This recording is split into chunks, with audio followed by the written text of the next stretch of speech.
Twinkle twinkle TV star ఇంతకి ఇంతకి మీదే ఊరు ట్వింకిల్ ట్వింకిల్ టీవీ స్టారు ఇంతకి ఇంతకి మీదే ఊరు మీ ఇంట్లో ఉండేదెవరెవరు వాళ్ళేం చేస్తూ ఉంటారు నీ తలుకుల లోపల తలపులనే వినిపించాలి ఒక మారు నీ తలుకుల లోపల తలపులనే వినిపించాలి ఒక మారు ట్వింకిల్ ట్వింకిల్ టీవీ స్టారు ఇంతకి ఇంతకి మీదే ఊరు talk of the town, brain of Andhra, Naveena, Pelli Pustakam ఇవన్నీ అనగానే మీకు ఫస్ట్ ఏం గుర్తొస్తుంది? Obviously anchor Jhansi. ఈరోజు ఝాన్సీ వాళ్ళ ఇంటికి వెళ్తున్నాము. తను మమ్మల్ని ఎలా రిసీవ్ చేసుకుంటుందో, తన గురించి తన స్కూల్లో ఉన్నప్పుడు ఏం అల్లరి చేసేదో, ఎలా ఏం డాన్సెస్ చేసేదో, లేదా ఇంట్లో వాళ్ళని ఎలా సతాయించేదో ఆ విషయాలన్నీ తెలుసుకుందాం. Join me, come come come.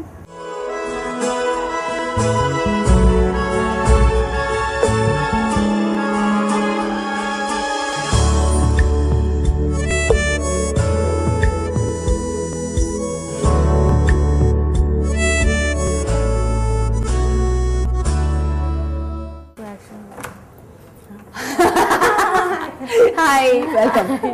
Come. Hi, Aramika. Welcome. Thank you. Yeah, hi, Srinidhi. Welcome. లోపలికి వచ్చి మాట్లాడతాం. Okay. ఝాన్సీ మీ గురించి విన్నాము. మధ్యాహ్నం పూటైనా, రాత్రి పూటైనా, పొద్దున పూటైనా, any time of the day మీ ఇంటికి వస్తే స్పిక్ అండ్ స్పాన్ ఉంటుందని. ఊరికే జోక్ అనమాట, రివర్స్ అర్థం చేసుకోండి. నేనైతే నమ్మాలి, ఎందుకంటే నేను వచ్చినప్పుడు ఇల్లు రియల్లీ చాలా నీట్. అంటే వాళ్ళు వస్తున్నారని కొంచెం క్లీన్ చేయించాం. This is my mummy. అమ్మ పేరు శారద. నమస్తే ఆంటీ. ఆంటీ మీ గురించి కూడా నేను విన్నాను. మీరు అంటే తన చిన్నగా ఉన్నప్పటి నుంచి మీరు రేడియోలో పనిచేసేవారు కదా. సో అంటే ఆ టాలెంటే అమ్మాయికి పాస్ ఆన్ అయిందా? లేదు, తనకి ఉంది. బై బర్త్ తనకి కొంత స్పెషాలిటీ ఉంది. లేదు, ఉందేమో కానీ ఆ ట్రైనింగ్ లేకపోతే, ఆ గ్రౌండ్ లేకపోతే స్కిల్ని బయట పెట్టేందుకు అవకాశం ఉండేది కాదు. అంటే చిన్నప్పుడు తను ఎలా ఉండింది? అంటే ఒక అల్లరి చేసే అమ్మాయా, లేదా అంటే మీరు అన్నం పెట్టేటప్పుడు ఇదొద్దు అదొద్దు, ఈ కూర వద్దు ఆ కూర వద్దు అని పేచి పెట్టేదా, లేదా మీరు ఏది చెప్తే అది చక్కగా తినేసేదా? అట్లా ఎప్పుడు అల్లరి పెట్టేది కాదు. తినేది, ఎవరిని నొప్పించడం ఇష్టం ఉండేది కాదు. ఇష్టం లేకపోతే చాటుగా తీసుకెళ్ళి పడేసి. అంటే ఏదైనా ఇన్సిడెంట్ చెప్పండి అంటే. స్కూల్ బ్యాగులు అవి వాళ్ళ ఇల్లు దులుపుకునేటప్పుడు అమ్మ అలమారి మేమే దులుపుకుంటాం అనేవాళ్ళు వీళ్ళు. ఓకే, ఏంటబ్బా అబ్బాయి ఎంత మంచివాళ్ళు నా పిల్లలు, వాళ్ళ పుస్తకాలు అవి చదవనివారు, వాళ్ళే చదువుకుంటారని. దానికి వెనకాల ఏంటంటే చపాతీ ముక్కలు, ఉడకపెట్టిన కోడిగుడ్లు, వాళ్ళకి ఇష్టం లేకపోతే ఆ వెనకాల ఎక్కడో తోసేసి స్కూల్కి పరిగెత్తేవారు. ఎందుకలా? ఎందుకంటే మళ్ళీ తినేసింది అనుకోవాలి, అమ్మ అనుకోవాలి, అమ్మ బాధపడకూడదు. లేదు, కావాలంటే తీసుకెళ్ళడం పక్కగా అప్పుడు పడేయడం, వాళ్ళు ముందు మాత్రం అన్ని. ఈ కాలం పిల్లలు సతాయిస్తాను కానీ ఆ కాలం పిల్లలు అస్సలు సతాయించలేదు. సతాయింపు లేదు, కానీ నచ్చని ఉంటే అలాగే దాచేయడం. కానీ స్కూలింగ్ గురించి కూడా విన్నాను. స్కూల్లో ఎప్పుడు చాలా మంచి మార్క్స్ వచ్చేది, టాపర్, గోల్డ్ మెడలిస్ట్ అని విన్నాను. టువర్డ్స్ ది ఎండ్ పర్వాలేదు. అంటే ఒకసారి చదివితే తనకి చదవకపోయిన క్లాసులో వింటే వచ్చే మార్కులే కానీ పెద్దగా కష్టపడి చదివేది కాదు. అంటే హోంవర్క్ అంతా చేయించడం మీరు చేయించేటప్పుడు చేసేదా? లేదు, నేను ఆఫీస్ నుంచి వచ్చేసరికి వాళ్ళే చేసుకునేవారు. నా వన్ ట్రూత్ మీరు చెప్పాలి, రిపోర్ట్ కార్డ్ ఎప్పుడైనా ఫోర్జరీ చేశారా? అమ్మ సిగ్నేచర్ కానీ నాన్న సిగ్నేచర్ కానీ ఎప్పుడైనా పెట్టారు? ఎప్పుడో చేసినట్టున్నా. అంకుల్ ఆంటీ వింటున్నారా? అంటే తర్వాత తెలిసిందా అమ్మ వాళ్ళకి? ఆ తర్వాత వాళ్ళు పక్కన మళ్ళీ ఇంకో సంతకం పెట్టారులే. అంటే క్లాస్ టీచర్ తెలిసిందా ఈ విషయం? అంటే మ్యాథ్స్ ఎప్పుడు తక్కువ వచ్చేది. అది ఎందుకు అని అడగద్దు. బై బర్త్ మా అమ్మకేమో క్యాలిక్యులేటర్ లేకుండా లెక్కలు చేయడం వచ్చు, నాన్నగారికి ప్రపంచంలో ఉన్న టాపిక్లు అన్నీ వచ్చు. నాకే సంహౌ సైన్స్ అండ్ మ్యాథ్స్ మాత్రం వచ్చేది కాదు. అందుకని దానిలో ఎప్పుడైనా తక్కువ వచ్చినప్పుడు అలాంటి అల్లరి ఏదో చేసేది. అంటే వాళ్ళకి తెలిసినప్పుడు మళ్ళీ తిట్టేవారా, లేదా వాళ్ళ రియాక్షన్? నాకు తిట్టిన గుర్తు పెద్దగా లేదు. 10th వరకు ఎలాగలా పాస్ అవుతే చాలమ్మా, 10th తర్వాత ఆ సబ్జెక్ట్ లేకుండా నువ్వు తీసుకుందు కానీ 10th వరకు అదే హెల్ప్ చేసింది నిజానికి. అదే మ్యాథమెటిక్స్ అండ్ సైన్సెస్ 10th వరకు అయిన తర్వాత అది విడిచిపెట్టి ఆర్ట్స్కి వచ్చిన తర్వాతే నాకు కొంచెం మంచి మార్క్స్ రావడం మొదలుపెట్టే. కొంచెం ర్యాంకుల వైజ్ కానీ స్కోర్స్ కానీ బాగా వచ్చాయి అనమాట. What about cultural activities? అంటే స్కూల్లో సింగింగ్ కానీ డాన్స్? చెప్పొద్దు, ఎప్పుడు చాలా చిన్నప్పటి నుంచి అన్నిట్లో తానే ముందుండి. యాక్చువల్లీ ఆ ఫోటో ఒకటి దొరకలేదమ్మా నాకు, Ravindra Bharathi first performance photo దొరకలేదు. కానీ కేజీ నుంచి నర్సరీలో స్కూల్ యానివర్సరీలో first time Ravindra Bharathi stage మీద నుంచోవడం అనమాట. Each time I get on to Ravindra Bharathi stage నాకు అదే గుర్తొస్తుంది. నేను ఫస్ట్ టైం పర్ఫార్మెన్స్ ఇవ్వడానికి ఇదే స్టేజ్ ఎక్కాను అని గుర్తొస్తుంది. ఏమో అది అమ్మ చెప్పాలి. ఐ వాజ్ ఒక గౌన్ లో ఉంటాను, అది మాత్రం ఉంది ఫోటో ఉంటుంది. అంటే ఓకే యూ డోంట్ ఏం చేసారు అది గుర్తులేదు కానీ చిన్న పాట చిన్నప్పుడే ఓ చిన్న పాట చాలా మంది గ్రూప్ లో అందరితో కూర్చుని ఇలా ఇలా డాన్స్ చేసింది ఏదో ఉండుంటుంది. ఆ పాట ఇప్పుడు గుర్తుందా? అసలు గుర్తులేదు, అదే చెప్తున్నాను. ఇప్పుడు పాడతారే? ట్వింకిల్ ట్వింకిల్ లిటిల్ స్టార్ పాడమంటే Anamika I'm ready. Start. Okay twinkle twinkle మా అమ్మాయిని యాక్షన్ ఏం చేస్తాను. వెల్ ఓకే, స్కూల్లో పోయిటరీ మాత్రం చాలా బాగా నేర్చుకున్నారని దీంతో క్లియర్గా తెలుస్తుంది. Okay, English subject twinkle twinkle చాలా బాగా గుర్తుంది. మ్యాథ్స్లో కొంచెం దెబ్బతినేవారు, కొంచెం కాదు చాలా చాలా దెబ్బతినేవారు. But on the whole pass అయిపోతే చాలా. ఇంట్లో మాత్రం ఎప్పుడు నో ప్రెషర్స్. అండ్ ఏ యాక్టివిటీ కూడా ఇది వద్దు అది లేదు అది చేయకు ఎలాంటివి లేదు. దేనిలో ఉంటానంటే దానిలో ఉండొచ్చు.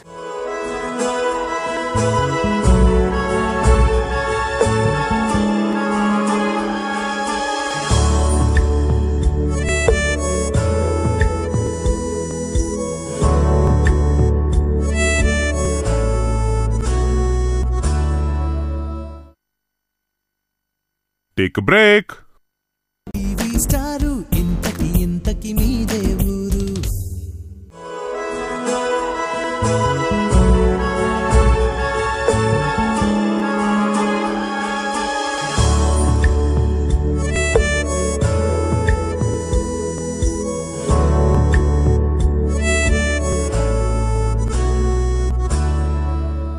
అయితే తను ఈ యాంకరింగ్ ఫీల్డ్కి ఎలా వచ్చింది ఆంటీ? నన్ను అడిగితే బాగుంటుందా? అంటే ఆంటీ బికాజ్ ఆ ఫీల్డ్ లో ఉన్నారని తోసారా లేదా on your interest? Any one of you. Radio స్టేషన్లో నేను పనిచేసేదాన్ని, ఆల్ ఇండియా రేడియోలో. చిల్డ్రన్ సెక్షన్లో నేను ప్రోగ్రామ్స్ ప్రజెంట్ చేసేటప్పుడు నా వెనకాల సండేస్ తను కూడా వచ్చేది, అట్లా పార్టిసిపేట్ చేసేది.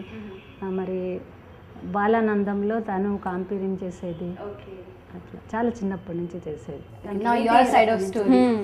సో అలాగే అసలు ఫస్ట్ ఆపర్చునిటీ రావడం కూడా అమ్మకి తెలిసిన ఫ్రెండ్ సత్యవతి గారని, she was news reader, then ad agency ఉండేది. ఆవిడ ఒక ad hair oil company ad చేస్తూ అలా జీకే మోహన్ గారికి పరిచయం చేసి జీకే మోహన్ గారు వచ్చి చూడడం, ఫలానా ఆల్ ఇండియా రేడియోలో శారద గారు అమ్మాయి ఎక్కడ ఉంది వెతుక్కోండి, ఒకళ్ళు ఆర్టిస్ట్ డేట్స్ ఏవో ప్రాబ్లం వచ్చినప్పుడు దెన్ జస్ట్ యాక్ట్ అనమాట. యాడ్ అయిపోయింది, అది వేరే వాళ్ళతో చేయించుకున్నారు. ఆయన ఇంటికి వచ్చి చూసి మీ అమ్మాయి కంటే మీ అమ్మాయి చాలా చిన్నది మీరు చేస్తారని అడిగినట్టున్నారు. వాళ్ళ అమ్మ చేస్తే బాగుంటుంది అని కామెంట్ చేశారు. అది ఆ ఊరికే అది ఇప్పుడు హిస్టరీ అనుకోండి, అలా స్టార్ట్ అయింది. ఆ తర్వాత ఈ హిస్టరీ మొదలైంది. Okay, that was radio. Radio నుంచి మళ్ళీ రేడియో కాదు, that was television directly. Okay, that was JK Mohan గారు wanted to make an ad. ఆ యాడ్ చేయడానికి ఇంటికి వచ్చినప్పుడు ఇది జరిగింది అనమాట. ఆ తర్వాత ఆఫ్టర్ అన్ ఇయర్ అనుకుంటా, అప్పటికి ఇంట్లో ఉన్నాను. దెన్ వెతుక్కుంటూ వచ్చారు. ఎవరో ఒక ఆర్టిస్ట్ డేట్ లేకపోయేసరికి అప్పుడు కొత్త వాళ్ళని పరిచయం చేయాల్సి వచ్చి గబగబా ఆల్ ఇండియా రేడియో శారద గారు అమ్మాయి ఎక్కడ ఉంటారో వెతకండి అని ఆఫీస్కి, మేము అప్పటికి ఇల్లు మారిపోయాం, అమ్మ వాళ్ళ ఆఫీస్కి కబురు పంపించారు. Then I had accepted. So me first shoot అప్పుడు స్టమక్ లో గుడుగుడు గుడుగుడు ఏదైనా డైలాగ్ ఇచ్చారు, చెప్పేసాను, అయిపోయింది. వెరీ కంఫర్టబుల్ అన్నమాట. అసలు 1% కూడా టెన్షన్ లేదు. No tension.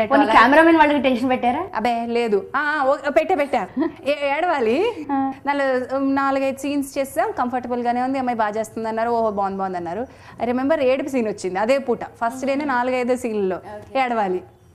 గ్లిజరిన్ పెడతారు కదా, మనం ఏడుస్తుంటే నవ్వుతున్నట్టుందట. మేడం నవ్వకండి అంటాడు అక్కడ. లేదయ్యా బాబు కళ్ళు మండుతున్నాయి, ఏడుస్తూనే ఉన్నానండి. డైలాగ్ ఇంకా ఇలా మాకు గొంతులో మాడ్యులేషన్ ఆల్ ఇండియా రేడియో నుంచి వచ్చు, ఏడుస్తున్నట్టుగా డైలాగ్ చెప్పడం వచ్చు, కానీ మొక్కల్లో పలకదు కదా, ఇలా అంటుంటే నవ్వుతున్నట్టుందట. అంటే ఇప్పుడు మీ అమ్మాయి అంటే ఒక మామూలు యాంకర్ కానీ కాదు, she is an established anchor. మామూలు యాంకర్ కాదండి. ఎందుకంటే ఇప్పుడు ఎవరైనా ఒక యాంకరింగ్ ఫీల్డ్కి వస్తున్నారంటే అంటే ఝాన్సీలా కావాలమ్మా, సుమాలా కావాలని అంటే కంపారిజన్ అలా వచ్చేసింది. ఆ స్టాండర్డ్ తన కోసం తను సెట్ చేసేసింది. అయితే మీ దగ్గర ఎవరైనా మదర్స్ వచ్చి ఏమండి మా అమ్మాయి కూడా యాంకరింగ్ చేయాలనుకుంటుంది, మీ అమ్మాయి కాస్త చెప్పండి, హెల్ప్ చేయండి, ఇలా వస్తూ ఉంటారా మీ దగ్గర ఎవరైనా? ఇంతవరకు ఎవరు రాలేదు. So safe, you're safe. But Jhansi, but I think అలా ఎవరు రాలేదు. కానీ అమ్మ నాకు చాలా మంది బెస్ట్ విషెస్ కన్వే చేశారు. ఫర్ ఎగ్జాంపుల్ అంటే శారద గారికి పేరుంది ఆల్ ఇండియా రేడియోలో వర్క్ చేసినందువల్ల, లేదా ఆవిడకంటూ షీ వెరీ స్పిరిచువల్లీ ఇంక్లైన్డ్. తనకున్న ఆ సర్కిల్లో కానీ ఎవరన్నా పరిచయం అయినప్పుడు మీ అమ్మాయి ఝాన్సీనా అని విన్నప్పుడు చాలామంది వాళ్ళ బ్లెస్సింగ్స్ పంపిస్తుంటారు. అమ్మ ఈచ్ టైం ఇంతమంది బ్లెస్సింగ్స్ నీ మీద ఉన్నాయి, అందుకే నువ్వు ఈ హైట్స్ చేరుకోగలుగుతున్నావు, వాళ్ళందరూ నేను ఇష్టపడుతున్నారు, అలా కన్వే చేస్తుంది. మా అమ్మాయి ఎంత అని పొంగిపోవడం ఉండదు, వాళ్ళ బ్లెస్సింగ్ అంటూ కన్వే చేస్తుంది అనమాట నాకు. Of course as a mother మీరు ఖచ్చితంగా you feel proud of it. But Jhansi, నాకు తెలిసి చాలామంది మిమ్మల్ని చూసి జెలస్ కూడా ఫీల్ అవుతారు. ఇంత పెద్ద స్టాండర్డ్ మా కోసం పెట్టేసింది and how do we reach that standard. Like చాలామంది కొత్త యాంకర్స్కి ఏమనిపిస్తుందంటే మేము ఝాన్సీ అక్క లెవెల్కి అస్సలు చేరుకోలేము, 2% ఇప్పుడు ఆ లెవెల్కి చేరుకున్నాము అంటే మిమ్మల్ని చాలా జెలస్ అంటే అది నాకు టైం వచ్చింది. నాకు కానీ సుమక్ కానీ ఉదయభాన్కి లేకపోతే శిల్పకి ఈ 5-6 పేర్లు ఎవరైతే మీరు టాప్లో అంటారో మాకంత టైం ఉంది. ఆల్ దీస్ 10-15 years ఎక్స్పెరిమెంట్ చేసుకోవడానికి టైం దొరికింది అండ్ ఎక్స్పెరిమెంట్ చేయడానికి వాళ్ళకి అండ్ ప్రొడ్యూసర్స్కి లేదా కాన్సెప్ట్ రైటర్స్కి స్క్రిప్ట్ రైటర్స్కి కూడా they had that enthusiasm and zeal. Television industry పెరుగుతున్నప్పుడు టైంలో ఇప్పుడు ఏమైందంటే మాకు ఆ 10 ఏళ్లలో రకరకాల ప్రోగ్రామ్స్ వచ్చినాయి. ఇప్పుడు మీకు చాలా షార్ట్ టైంలో ప్రూవ్ చేసుకోవడానికి 1-2 ప్రోగ్రామ్స్లోనే మొత్తం అంతా ప్రూవ్ చేసుకోవాల్సిన అవసరం ఉంది. అది టైం అని అంటాను. నా అదృష్టం నేను అప్పుడు వచ్చాను అంటాను అంతే. దట్టు భగవంతుని అనుగ్రహం కొంత ఉంది, సరస్వతీదేవి కటాక్షం కూడా ఉందని నేను నమ్ముతాను. మీ నమ్మకం కరెక్టే అయిందంటే. కానీ అంటే ఆబ్వియస్లీ కూతురు ఏంటంటే షూటింగ్ అంటే చాలా టైట్ షెడ్యూల్స్ ఉంటాయి. పొద్దునింటికి వెళ్తే మళ్ళీ రాత్రి ఎప్పుడు వస్తుంది. ఆ టైంలో మీరు తనని ఇంట్లో చూడరు కదా. సో ష్యూర్లీ మీరు ఆ రిలేషన్షిప్ని మిస్ అవుతుంటారు కదా. మిస్ అవ్వడం కంటే కొత్తలో బాధ అనిపించేది. అయ్యో పిల్ల వెంట నేను వెళ్ళలేకపోయాను, నా ఉద్యోగం నాకుంది, ఎట్లాగా అంటే టోటల్ కేర్ తీసుకోలేకపోతున్నానే అని మనసులో ఎంత దిగులు ఉండేదంటే చెప్పలేనంత దిగులు ఉండేది. కానీ తప్పేది కాదు, వీలైనప్పుడు సెలవు పెట్టి పెడుతుండేదాన్ని. ఇప్పుడు ఏంటంటే రివర్స్ అనమాట. ఇప్పుడు అమ్మ విఆర్ఎస్ తీసేసుకుని పూర్తిగా నాకు అమ్మ నాన్న పూర్తిగా నాకు నా చైల్డ్ కోసం ఇంట్లోనే ఉంటారనమాట. సో ఇప్పుడు నేను షూటింగ్లో ఉంటే కనుక నిశ్చింతగా okay my child is my home and my child are there in safe hands ఆ నిశ్చింత ఉంటుంది అనమాట. So now that you spoke about a child, మీ పాప పేరు ఏంటండి? ధన్య. ఓకే, తన వయసు ఎంత? 6 year old. 6 year old అంటే నాట్ యెట్ 6, 5+. ఓకే. సో తను మిమ్మల్ని మిస్ చేస్తుందా? ఎలా మేనేజ్ చేస్తానంటే నాకు కంప్లీట్గా ఫుల్ డే వర్క్ ఒక్కోసారి ఉండొచ్చు, ఒక్కోసారి కొన్ని అవర్స్ వర్క్ చేసి మళ్ళీ తిరిగి ఇంటికి వెళ్ళిపోవచ్చు. అలా మధ్యలో మేనేజ్ చేస్తూ ఉంటాను. So how do you spend time, quality time? Quality time అంటే ఇంకా వీలైనంత ఇంట్లో ఉంటే కనుక ఏదో ఒక పిల్లలందరినీ పోగు చేసే యాక్టివిటీ, తను ఒక్కదాంతోనే కాదు బిల్డింగ్లో ఉన్న మిగతా పిల్లలతో యాక్టివిటీస్ చేస్తాను. I make it a point that ఏం చేసినా సరే ఇంట్రెస్టింగ్గా తనతో ఉండే ఏర్పాట్లు ఏమైనా ఉంది, లైక్ యాక్టివిటీస్, క్రియేటివ్ యాక్టివిటీస్ అన్నీ తనకి ఎక్కువ ఇవ్వాలని ట్రై చేస్తూ ఉంటాను. నిజం చెప్పాలంటే ఇంట్లో ఉండే మదర్స్ కంటే కూడా తను ఎక్కువ పిల్లకి ఎంత బాగా ఎన్ని అవకాశాలు ఇవ్వాలో అన్నీ చాలా బాగా చూసుకుంటుంది.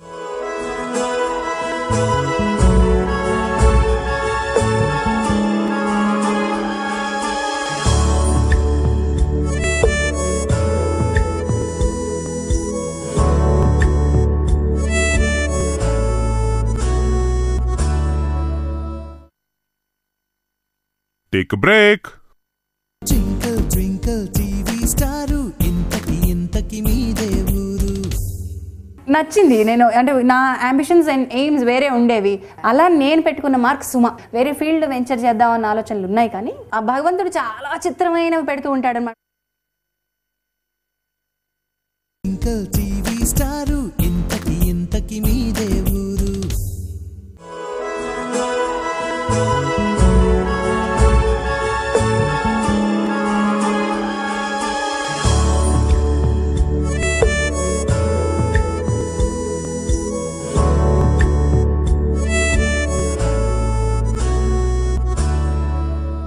ఇప్పుడు ఝాన్సీ మీరు ఎంత యాంకర్ అయినా ఇప్పుడు as a mother, as a human being అలసట అనేది వచ్చేస్తుంది. లాంగ్ షూట్ తర్వాత అలసట అనేది వస్తుంది, చిరాకు ఉంటుంది. ఆ చిరాకు మీరు ఎప్పుడైనా పాప మీద చాలా సందర్భాలు ఉంటాయి. మళ్ళీ అప్పటికప్పుడు కంట్రోల్ చేసుకుని మళ్ళీ ఇది కాదు ఇంకో రకంగా చెప్పు ఉండాల్సింది అని చూపించినవి ఉంటాయి. బట్ బేసిక్గా ఎస్ పేరెంటింగ్ ట్రై చేద్దామని అమ్మ నేను మేమందరం మా నాన్నగారు మేమందరం ఒక క్లాస్కి వెళ్ళాం, గుడ్ పేరెంటింగ్ క్లాస్ కూడా వెళ్ళాం. We wanted to try on us parenting, let's not be no parents. మొత్తం ఒకటి చేస్తే సరిపోదు, అలా కోర్స్ మేము అందరం కూడా చేసాం. దానివల్ల మాకు చాలా మార్పు వచ్చింది. Enjoying the growth of the child, every moment enjoy చేయడం. ఫర్ ఎగ్జాంపుల్ చాలామంది ఇంట్లో పిల్లలు గీతలు గీసేస్తారు. మా అమ్మాయితోటి అది క్రాఫ్ట్ ఉంది కాబట్టి గోడలకి పేపర్స్ అతికిస్తాం, దాని మీద రాసేసుకునేది. ఆ తర్వాత ఆ క్రాఫ్ట్ని ఇంకో రకంగా మలిచాం. చాలా చిన్న ఏజ్లోనే బ్రష్ పెయింటింగ్ బయటికి రాకుండా వేసేదన్నమాట. అలా డెవలప్ చేసుకోగలిగాం. సో ఎంత విసుక్కున్నా తర్వాత అది ఎలా కవర్ చేసుకోవాలో, ఎస్ పేరెంటింగ్ క్లాసెస్ అటెండ్ అయ్యి ఎలా పాపని చూసుకోవాలో, స్పెషల్ క్లాసెస్ కూడా నేర్చుకొని అంత కేర్ తీసుకుంటున్నారు పాప గురించి. Well Jhansi, tell me one thing, ఈ స్ట్రగుల్ పీరియడ్లో మీ వర్స్ట్ డే ఏముండింది? Oh there lot of worst days. One of the worst days చెప్పండి. ఎప్పుడైతే అయ్యో ఈ ఫీల్డ్ కిందకి వచ్చింది దేవుడా, అలా ఎప్పుడు అనుకోలే. నాకు పాపం ఇంతవరకు నాకు అలాంటిది రాలేదు. అండ్ నచ్చింది. నేను అంటే నా అంబిషన్స్ అండ్ ఎయిమ్స్ వేరే ఉండేవి. మా అమ్మ అనుకున్నట్టు నేను ఇంకా చాలా బాగా చదువుకుని ఉండుంటే నేను ఐఏఎస్ ఆఫీసర్ అయి ఉండేదాన్నేమో. సివిల్ సర్వెంట్ అవ్వాలన్న కోరిక చాలా చిన్నప్పటి నుంచే ఉండింది. We had opportunities to read good papers. For example ఒక నార్మల్ మిడిల్ క్లాస్ ఫ్యామిలీలో పుట్టి పెరిగి కూడా మంచి పేపర్స్ ఇవ్వడం, మంచి బుక్స్ ఇవ్వడం, మంచి ఎక్స్పోజర్ ఇవ్వడం మా పేరెంట్స్ నాకు ఇచ్చారన్నమాట. నాన్నగారు హిందూ తెప్పించేవారు. సో హిందూలో న్యూస్ అండ్ మంచి స్కూల్లో చదవడం, ఇలా కేంద్రీయ విద్యాలయాల్లో చదువుకున్నాం. సో దానివల్ల ఏమైందంటే ఇంకా బెటర్ పొజిషన్లోకి వెళ్ళే అవకాశం ఉన్నా చదువు నెగ్లెక్ట్ చేశాను కాబట్టి, ఒట్టి డిగ్రీతో అండ్ పోస్ట్ గ్రాడ్యుయేషన్ కంప్లీట్ చేయలేదు, ఇంకా కొంత మిగిలిపోయింది కాబట్టి ఆ సివిల్ సర్వీస్ పోయింది, మధ్యలోనే ఎక్కడో పోయింది. ఇప్పుడు మాత్రం ఐఎమ్ కంప్లీట్లీ సాటిస్ఫైడ్. ఈ రంగంలోకి అడుగు పెట్టిన తర్వాత ఈ రంగంలో బెస్ట్ అవ్వాలనుకున్నాను. నేను వచ్చిన కొత్తలో సుమ అని చాలా ఇష్టపడ్డాను. అఫ్కోర్స్ ఇప్పటికే సుమ అంటే చాలా ఇష్టం. అండ్ మీరు అన్నట్టు రాగానే వాళ్ళ ఫలానా వాళ్ళతోటి ఒక మార్క్ పెట్టుకుంటాం కదా, అలా నేను పెట్టుకున్న మార్క్ సుమ. నేను ఎప్పటికైనా సుమ అంత దాన్ని కావాలి అని. First time when I met Suma, or ఇవాళ నేను సుమ కుర్చీలో కూర్చుని యాంకరింగ్ చేశాను, ఆర్ ఈ రోజు నేను సుమతో కలిశాను, ఈ రోజు నేను సుమతో కలిసి ఒక సీరియల్ చేస్తున్నాను, ఈ రోజు నేను ఝాన్సీ పక్కన కూర్చున్నాను, నేను షో ఆఫ్ చేస్తాను. అలా లేదు, నేను షో ఆఫ్ చేస్తాను. సో అలా నేను ఆ మార్క్ అక్కడ క్రియేట్ చేసుకున్నాను. Right now we're good friends అనమాట. I wanted to be the best here. ఆ బెస్ట్లో ఒక దానిలాగా నేను నా పేరు తెచ్చుకోగలిగాను. I'm happy here with this, no regrets. ఇప్పుడు కాంపిటీషన్ అనేది రాలేదా? మా ఇద్దరికినా ఆ భగవంతుడు చాలా చిత్రమైనవి పెడుతూ ఉంటాడు అనమాట. మా ఫ్రెండ్షిప్ని పరీక్షించడానికి పరీక్షలన్నీ మేము అనుకోలేదు అసలు. చాలా ఇచ్చాడు. ఇద్దరికి ఒకటే రకమైన ప్రోగ్రామ్స్ ఇస్తూ వచ్చాడు. మేము ఏం చేసినా సరే రకరకాల పాయింట్ ఆఫ్ కెరియర్స్లో మా ఇద్దరికి ఒక్క ప్యారల్గా ఉండేట్టు మేమిద్దరం ఒకటే అని ప్రూవ్ చేయడానికి ఇచ్చాడు. నాకు ఇప్పుడు అర్థమవుతుంది. మా ఇద్దరికి పోటీ పెట్టడానికి కాదు, ఇద్దరిలోనూ టాలెంట్ ఉంది, ఇద్దరూ చేయగలరు అని ప్రూవ్ చేయడానికి. ఫర్ ఎగ్జాంపుల్ నేను టాక్ ఆఫ్ ది టౌన్ చేస్తున్నప్పుడు సుమకి టాప్ ఆఫ్ ది టాప్స్ అనే ప్రోగ్రామ్ ఉండేది, అక్కడ వేషాలు వేసుకునేది. నేను సూపర్ సీన్స్ చేస్తున్నప్పుడు సుమ ఇంకో ప్రోగ్రామ్ అలాంటిదే చేస్తూ ఉండేది. నేను సండే సందడి అనే పజల్ ప్రోగ్రామ్ చేస్తే తనకి యూరేకా కసామిసా అనే ప్రోగ్రామ్ ఉండేది. అన్నీ ఒకటే రకమైన ప్రోగ్రామ్స్ వచ్చేవి. సో ఇన్ని సంవత్సరాల నుంచి ఈ ఫీల్డ్లో ఉన్నారు, మీకు ఎప్పుడైనా అనిపించిందా now I should change my line, అనవసరంగా ఈ లైన్లోనే ఉన్నాను, ఏదైనా కొత్త ఫీల్డ్ ట్రై చేయాలన్న ఆలోచనలు ఇప్పుడున్నాయి. కానీ ఈ ఫీల్డ్లో విరక్తి కలిగో లేకపోతే ఈ ఫీల్డ్లో ఇంకా నేను చేయాల్సింది ఏమీ లేదు అనిపించో కాదు, వేరే ఫీల్డ్ వెంచర్ చేద్దామన్న ఆలోచనలు ఉన్నాయి. కానీ ఆ వేరే ఫీల్డ్స్లో ఏం వెంచర్ చేస్తారు? అది ఫ్యూచర్లో మనకు తెలుస్తుంది. మేబీ అందులో మనలో ఎవరికైనా ప్లేస్ దొరుకుతుందో కూడా చూద్దాం. Let's been good rapport with Jhansi. అప్పటి వరకు తన గుడ్ బుక్స్లో ఉంటాం. అప్పటి వరకు మీ వెల్ విషెస్ ఆల్వేస్ తనకి పంపిస్తూనే ఉండండి. తెలుగు నేర్చుకోవడం లేదా యాసలు చేయడం ఇదంతా అబ్జర్వేషన్. నాకు టాక్ ఆఫ్ ద టౌన్ లాంటి ప్రోగ్రామ్స్ వచ్చిన తర్వాత కత్తిరేసి దీనికి పేజీకి చేయగలవా అని అడుగుతాను. నిజంగా చాలా అదృష్టవంతురాలని. అంత టైం కూడా నిజానికి లేదు, ఎవరికీ లేదు. ఇనిషియల్లీ కొంత ఇబ్బంది పడ్డా తర్వాత మాత్రం తెలుగు ఝాన్సీనే బాగా మాట్లాడగలదు అన్న. ఈ మధ్య కాలంలో పెళ్లి పుస్తకం ప్రోగ్రామ్ కి బెస్ట్ యాంకర్ గా ఇంకొక నంది ఉంది. పొడుగా మా నాన్నని అడగాలి. అమ్మాయి క్లాస్ లో ఉందన్న సంగతి కూడా తెలియదు ఎవరికి. పైకి వచ్చి ఏడ్చేది. సో ఇట్ వాజ్ లైక్ మేమిద్దరం ఫ్రెండ్స్ కంటే ఎక్కువ సిస్టర్లీ ఎఫెక్షన్ తో పెరిగాం అన్నమాట.